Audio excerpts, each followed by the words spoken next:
Some kids on the show yesterday mentioned a new kind of music.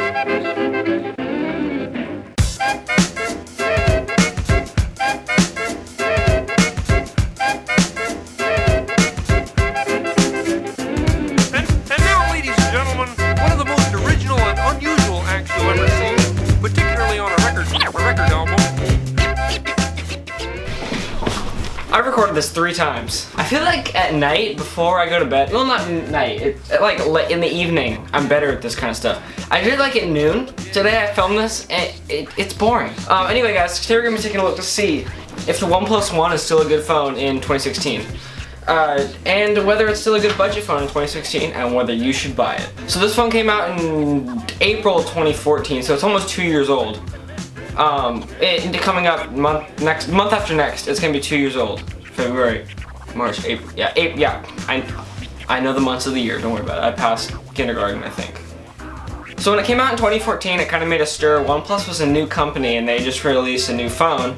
So this is a new company with a new phone, and they kind of disturbed the marketplace because they announced a phone with really good specs at a really low price. The one caveat was that it had an invite system. So to buy the phone, you had to receive an invite from somebody and then you had 24 hours to purchase it. So that kind of sucked. I didn't get my phone when there was an invite system because A, I didn't have over $300 to spend in 24 hours, if that makes any sense. I had to kind of save up for it.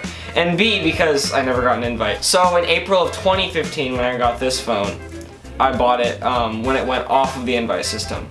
So what are the specs? Let's get the specs out of the way. This has a Snapdragon 801 with an Adreno 330 GPU, 5.5 inch 1080p LCD display. That's 401 pixels per inch in case you were wondering. 3 gigs of RAM. It's got a 13 megapixel rear facing camera, 5 megapixel front facing camera. And in case you're wondering, the rear facing camera does do 4K at 30 FPS. Another thing is this phone has NFC. OnePlus 2. OnePlus 2. It's got a 3100 milliamp hour battery, so I've had all day battery with this thing. I've had no problems. If I charge it up in the morning at 100%, and I leave the house and I get home with at least 30% battery, I have had no problems with battery with this phone. It's got LTE and it runs Cyanogen 12.1 Lollipop. So we're supposed to be getting the Marshmallow update in quarter 1 of 2016, so that should be next month, hopefully, if they follow what they promised.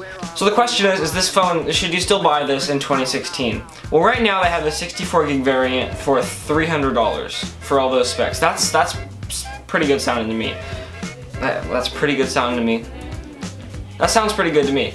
But is that like, are there better phones than that for 300 bucks? Well, first of all, I would take a look at the OnePlus also has the OnePlus X, this is their most recent phone. It's basically got the exact same specs, except it has a 5-inch OLED 1080p display. So it's got a smaller display with a higher pixel density, and you get expandable storage. So for the same price, I would look into the OnePlus X. It kind of looks like an iPhone 4, and then it has glass on the front and glass on the back, and then just metal around the edges.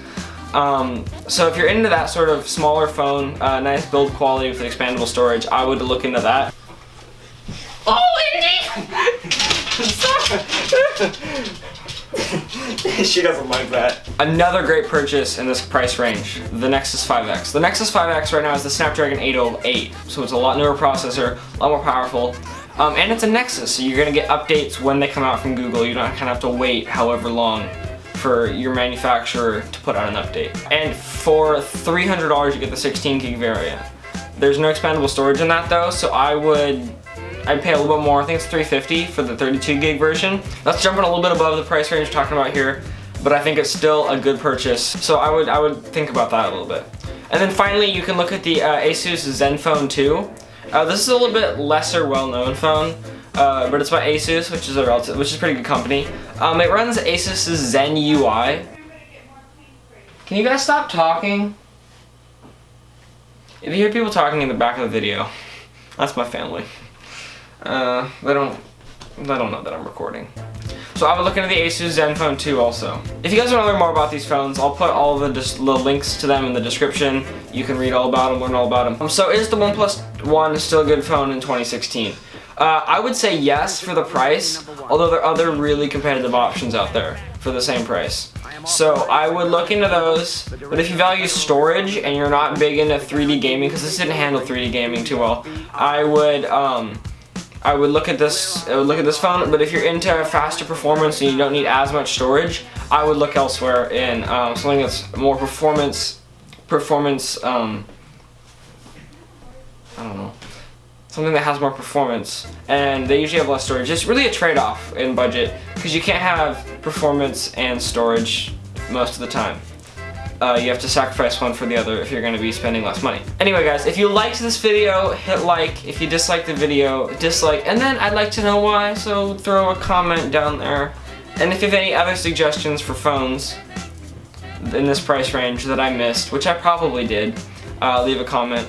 But those were the ones that I thought were the most competitive with this phone. Anyway, thanks for watching. I'll catch you guys next time. Alright, bye.